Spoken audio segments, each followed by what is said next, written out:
안녕하세요. 송인설입니다. 팀 켈러 회의주의자에게 말하다 7번째 시간입니다. 오늘은 성경의 신뢰성 문제를 다룹니다.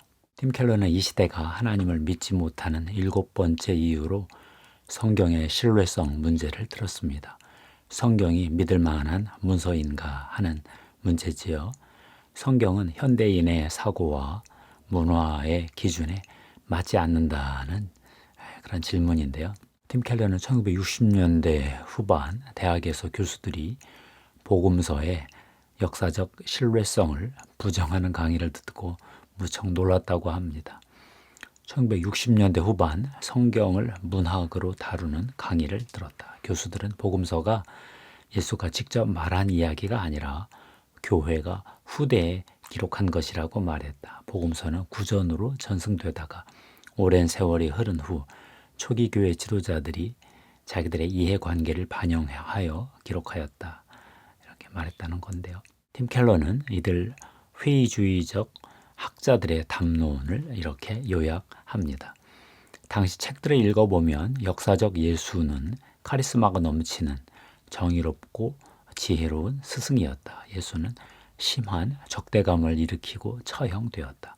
죽고 나서 그 실체를 둘러싸고 다양한 분파와 관점이 등장했다. 어떤 이들은 예수가 신성을 가졌으며 죽었다가 살아났다고 주장했다. 다른 이들은 예수가 제자들의 마음에 영적으로 살아있는 인간적 스승일 뿐이다. 이렇게 주장했다. 치열한 다툼 끝에 예수의 신성을 주장하는 쪽이 승리하고 그 입장을 부각시키는 문서를 만들었다. 다른 예수를 말하는 대안적 텍스트는 억압당하고 파괴되었다. 1985년 진보적인 성경 비평 학자들이 예수 세미나라는 학술 모임을 만들었습니다. 이들은 복음서에서 현대인에게 이해가 안 되는 쟁점이 되는 이슈들을 연구하고 투표로 결론을 내리는 걸로 유명했는데요. 팀 켈러는 예수 세미나의 주장을 이렇게 요약합니다. 성경에 기록된 예수의 말씀과 행적 중 20% 정도만 역사적 타당성이 있다. 신약의 복음서는 실제로 사건이 일어난 시점으로부터 오랜 시간이 지난 뒤에 기록되었다. 그렇기 때문에 기자들이 예수의 삶을 정확하게 설명하고 있다고 보기 어렵다. 100% 상상의 산물은 아닐지라도 상당 부분 윤색되었을 것이다. 교회 지도층은 자기네 세력을 강화할 목적으로 수많은 문서들 가운데 정경복음서 4편만을 골라내고 나머지 복음서는 모두 억압하고 폐기해버렸다. 2003년 댄 브라운이 추리소설 다빈치 코드를 출판했습니다. 2006년 영화로도 제작이 되었는데요. 팀 켈러는 다빈치 코드 같은 베스트셀러도 동일한 믿음을 부추겨 왔다고 말합니다. 이 소설은 예수를 인간 스승으로 그려낸다. 예수는 아무리 위대해도 인간이라는 것이다. 교회의 지도자들은 로마 제국에서 얻은 지위를 지키기 위해 세상을 떠난 지 오래된 예수를 부활한 신으로 만들었다고 그들은 설명한다. 팀 켈러는 예수 세미나와 다빈치 코드가 유행하고 있음에도 불구하고 복음서가 전설 모음집이 아니라 역사적 신빙성이 높은 문서라고 주장하며 이에 대해 3가지 근거를 들었습니다. 첫째, 복음서는 전설로 보기에는 너무 이른 시기에 기록되었다. 둘째, 복음서의 내용은 초기 교회 지도자들에게 유리한 내용이 아니라는 의미에서 비생산적이기 때문에 전설이 되기에는 힘들다. 셋째, 복음서의 문학 형식은 장엄한 고대 문학 장르와 달리 근대 소설처럼 너무나 섬세하게 묘사해서 전설이 될 수 없다. 팀 켈러는 첫 번째로 복음서는 전설로 보기에는 기록 시기가 너무 이르다 이렇게 말합니다. 정경의 복음서들은 예수가 세상을 떠나고 40년 내지 60년쯤 지났을 무렵에 기록되었다. 바울은 예수 사후 15년, 20년경 서신을 기록했다. 바울 서신은 그리스도가 살아있을 때 일어났던 온갖 사건들을 신약 성경의 줄거리 그대로 보여주고 있다.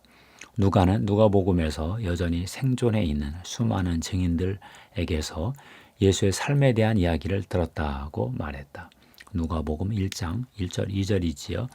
우리 중에 이루어진 사실에 대하여 처음부터 목격자와 말씀의 일꾼된 자들이 전하여 준 그대로 내력을 저술하려고 붓을 든 사람이 많은지라. 2006년 리처드 보컴은 예수와 목격자들이라는 책을 저술했습니다. 팀 켈러는 리처드 보컴의 예수와 목격자들에서 여러 가지 내용을 인용합니다. 복음서가 쓰인 지점까지도 예수의 가르침과 행적을 두 눈으로 지켜본 증인들이 생존해 있었다. 그들은 소중한 기억을 간직하고 있었고 예수에 대한 정보의 원천이며 증언의 사실성을 보증해 주었다. 복음서 기자들은 복음서 본문 안에 관련자들의 면면을 일일이 밝혀 서술의 진실성을 밝혀주었다. 예를 들어 마가복음은 예수 대신 십자가를 지고 간 사람을 알렉산더와 루포의 아버지인 구레네 사람 시몬이라고 정확하게 기술한다. 독자들이 이미 알고 있거나 얼마든지 만날 수 있는 사람이라는 얘기다. 알렉산더와 루포가 내 말의 증인이니 미심쩍으면 가서 물어봐라 하고 말하는 셈이다. 바울도 고린도전서 15장 부활장에서 500명의 부활의 증인이 있다고 말했다. 자신의 말이 참인지 궁금하면 아직 살아있는 증인들에게 가서 확인해 보라는 얘기다. 고린도전서 15장 6절이 이렇지요. 그 후에 500여 형제에게 일시에 보이셨나니 그 중에 지금까지 대다수는 살아있고 어떤 사람은 잠들었으며. 복음서는 예수의 말씀과 행적을 낱낱이 알고 기억하는 산 증인들의 입에서 시작해 후대로 전해진 구술 역사에 근거해 기록된 것으로 보아야 한다. 2003년 댄 브라운은 다빈치 코드에서 AD 325년 콘스탄티누스 황제가 니케아 공의회에서 예수의 신성을 선포하면서 예수가 위대한 인간 스승일 뿐이라는 증거를 묻어버렸다고 이렇게 말했는데요. 이에 대해 팀 켈러는 이렇게 말합니다. 바울이 쓴 빌립보서는 예수 사후 20년도 안 되어 기록되었다. 그런데 빌립보서 2장은 초기 교회가 처음부터 예수 그리스도를 하나님으로 경배하고 있다고 말하고 있다. 팀 켈러는 이렇게 정리했습니다. 그리스도의 신성을 믿는 믿음 때문에 초대 교회는 성장할 수 있었다. 교회는 박해에 시달리던 시절에 이미 승리를 거두었다. 기독교는 경쟁에서 이겼고 박해에서 살아남았다. 황제는 승자 쪽에 서고 싶어 했을 뿐이다. 사실 콘스탄티누스 황제가 박해를 종식시켜 준 것은 고맙지만 그는 교회에 득보다 실을 더 많이 주었다 하는 그런 평가도 많습니다. 팀 켈러는 두 번째로 복음서의 내용은 초기 교회 지도자들에게 유리한 내용이 아니다 하는 의미에서 너무 비생산적이어서 전설이 될 수 없다 이렇게 말합니다. 팀 켈러는 현대인은 복음서는 교회의 초기 지도자들이 여러 제도와 정책을 알리고 권력을 강화하기 위해 쓴 글이라고 생각하지만 그렇지 않은 증거가 너무 많다. 십자가 사건은 초기 교회 평판에 너무 불리한 내용을 담고 있어서 지어낼 만한 이유가 없다. 당시 십자가 사건은 범죄자를 연상시키는 사건이었다. 예수가 겟세마네 동산에서 내 잔을 옮겨달라고 기도했다는 이야기도 유리한 이야기는 아니다. 당시 법정에서 증인으로 인정받지 못하던 여인들을 부활의 증인으로 내세운 것도 이해가 되지 않는다. 초기 교회의 위대한 사도들이 스승을 이해하지 못하고 실망시켰다는 그런 겁쟁이였다는 얘기도 마찬가지다. 복음서는 초대교회 최고 지도자 베드로가 스승을 배신한 그런 이야기까지 기록했다. 성경의 복음서는 그리스 로마 시대의 보편적 인식에 거슬리는 내용이었다. 그리스 로마의 독자들이 가지고 있던 세계관에 맞지 않는 내용이다. 그래서 역사적 신빙성이 더 있다. 팀 켈러는 세 번째로 복음서의 문학 형식이 장엄한 고대 문학 장르와 달리 근대 소설처럼 너무나 섬세하게 묘사되어 있어서 전설이 될 수 없다고 말합니다. 팀 켈러는 특별히 문학 비평가 C.S. 루이스의 말을 인용하는데요. 평생 시와 소설, 환상 판타지 문학, 전설과 신화들을 읽어왔다. 이런 글들은 내가 속속들이 알고 있다. 하지만 복음서 같은 글은 본 적이 없다.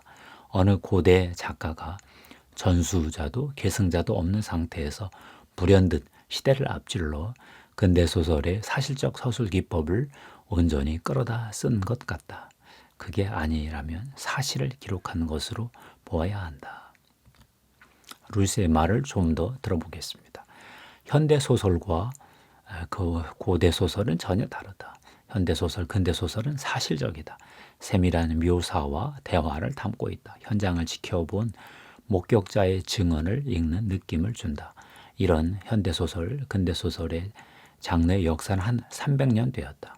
반면에 옛날 소설이나 서사시 전설은 고상하고 장엄하다. 현실과 거리가 멀다. 섬세하게 묘사하지 않는다. 일리아드를 아무리 읽어봐도 등장인물이 한숨을 쉰다든지 잠든다든지 비가 내리는 것을 알아차린다든지 하는 묘사는 없다.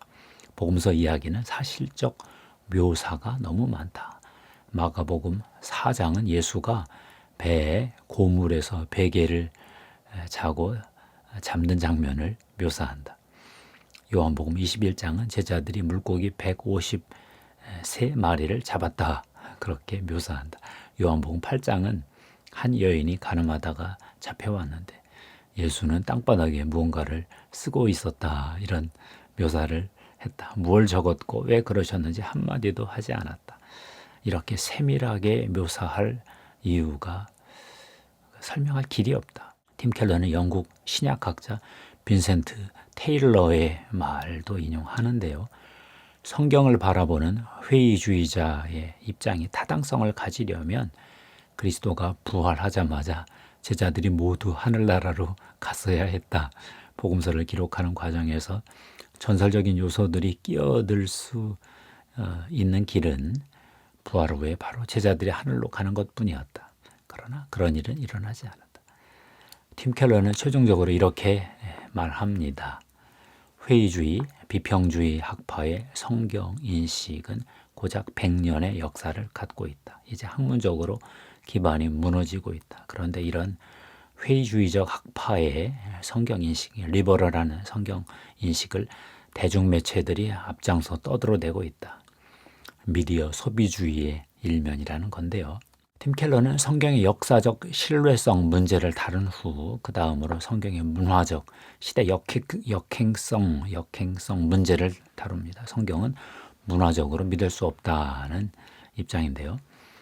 21세기에 이르러 뉴욕의 회의주의자들은 성경이 시대에 뒤떨어지고 시대에 역행하는 것을 더 못 견뎌 하는 것 같다. 그들은 성경이 노예 제도를 옹호하고 여성의 억압을 지지한다고 여긴다. 현대인들이 보기에 말도 안 되는 주장이어서 성경이 전하는 다른 메시지도 받아들이지 못하겠다고 말한다. 팀 켈러는 성경에 불편한 본문이 있다는 것을 인정하며 이렇게 해명을 합니다.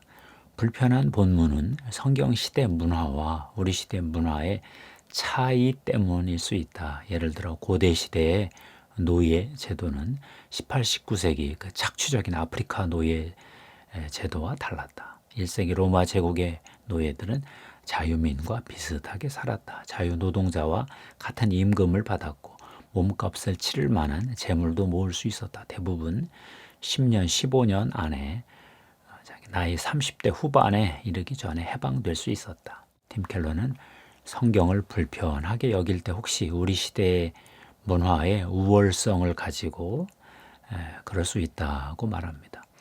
일부 성경을 불편하게 여길 때 우리는 우리 시대의 문화가 과거 시대의 문화보다 더 우월하다는 전제를 깔고 있다. 우리 시대를 역사의 정점으로 보는 것이다. 이는 편협하고 배타적인 의식이다. 검증되지 않은 믿음이다. 미래 세대는 우리 세대를 원시적이라고 비판할지도 모른다. 결국 팀 켈러는 성경의 주요 메시지와 상대적으로 덜 중요한 주변적 메시지를 구별하는 방법을 제안하는데요. 성 역할, 젠더 역할에 대한 성경의 가르침이 고민스러운가? 그리스도인도 마찬가지다. 사도신경을 한 목소리로 고백하는 그리스도인들도 성 역할 본문에 대해서 여러 가지 입장을 갖고 있다. 신앙의 핵심을 이루는 가르침에 대해서 입장이 정리될 때까지는 성 역할, 젠더 역할 같은 주변적 주제에 대해서는 너무 얽매이지 않는 게 좋다. 상대적으로 덜 중요하고 논란이 많은 가르침보다는 예수의 인격과 행적에 대한 핵심적 주제에 대해 먼저 고민하자. 덜 중요한 문제는 그 다음에 고민해도 좋다. 팀 켈러는 성경의 신뢰성 문제가 인격의 관계에서 신뢰하는 문제와 비슷하다고 말합니다. 내 마음에 드는 고분고분한 하나님만을 믿으려 할 것이냐, 내 마음을 불편하게 해도 믿을 만한 하나님을 믿을 것이냐 하는 문제라는 건데요. 팀 켈러는 영화 스태포드 와이프라는 그 영화 내용을 한 예로 듭니다. 코네티컷주 스태포드의 남편들은 아내를 남편의 뜻을 절대로 거스르지 않는 로봇 같은 인간으로 만들기로 하고 그렇게 했다. 스태포드의 아내들은 더없이 순종적이고 아름다웠다. 그러나 그런 부부들은 친밀하지도 않고 인격적이지도 않았다. 팀 켈러는 성경의 신뢰성과 관련해서 이렇게 도전합니다. 성경의 가르침이 불쾌하다는 이유로 기독교 신앙을 멀리 한다는 것은 곧 하나님이 가진 어떤 입장도 나를 불편하게 해서는 안 된다는 그런 걸 전제로 깔고 있다. 성경에서 감정을 상하게 하고 뜻에 맞지 않는 부분을 닥치는 대로 도려낸다면 어떻게 되겠는가? 믿고 싶은 내용만 골라서 믿고 나머지는 거부한다면 인간과 다른 생각을 가진 하나님은 거부하겠다는 얘기다. 기껏해야 스태포드의 하나님을 만날 것이다. 그러나 스태포드의 하나님은 관계를 맺고 교제할 수 있는 성경의 하나님이 아니다. 인간이 스스로 만들어낸 신, 상상으로 빚어낸 허상일 뿐이다. 인간으로서 자신이 불쾌해하는 일들을 서슴없이 이야기하고 힘겹게 씨름할 거리를 던져줄 수 있어야 진정한 하나님이다. 그러면서 팀 켈러는 이렇게 결론을 내립니다. 성경의 권위는 하나님과 인격적 관계를 맺지 못하게 하는 가로막는 적이 아니다. 하나님과 인격적 관계를 맺는데 반드시 필요한 전제 조건이다. 요약하면 이렇습니다. 복음서가 전설 모음집이 아니라 역사적 신빙성이 높은 문서인 이유가 있다. 복음서는 전설로 보기에는 너무 이른 시기에 기록되었다. 복음서의 내용은 초대교회 지도자들에게 불리한 내용들이 너무 많다. 복음서의 문학 형식은 장엄한 고대 문학 장르가 아니라 아주 섬세하게 묘사하는 근대소설 기법이다. 두 번째, 성경의 주변적 메시지는 우리 시대의 문화 기준에 맞지 않을 수 있다. 그렇지만 성경의 중심 메시지, 예수의 가르침과 행적은 우리 역사 문화 기준에 맞지 않아도 고민해 봐야 할 핵심 주제다.